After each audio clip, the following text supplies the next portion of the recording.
Doktor, göz tibi xəstəliklərinin müalicəsində kök hüceyrə tətbiq oluna bilərmi? Bəli, göz tibi xəstəliklərində də tətbiq olunur, amma sadəcə olaraq bunlar bizim oftalmoloqlar tərəfindən tətbiq olunur. Mən keçən dəfə qeyd etdiyim kimi həm oftalmologiyada, həm ginekologiyada biz kök hüceyrələr, amma təbii ki, bunu nə qədər gözəl olar ki, onun öz mütəxəssislərimiz, yəni oftalmoloq, ginekoloq daha çox belə onu danışsa daha gözəl olar.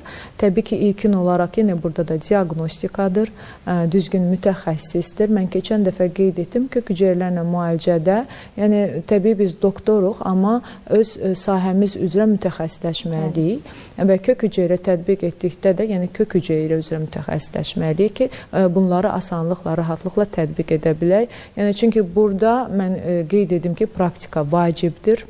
Və hüceyrələrdə burada artıq xəstəliklərin dərəcələri müəyyənləşdirilir, tarixçələr aydınlaşdırılır, hansı hüceyrə tətbiq olunmalıdır, miqdarı nə qədər tətbiq olunmalıdır, burada xəstənin yaşı da asılıdır, çəkisindən də asılıdır.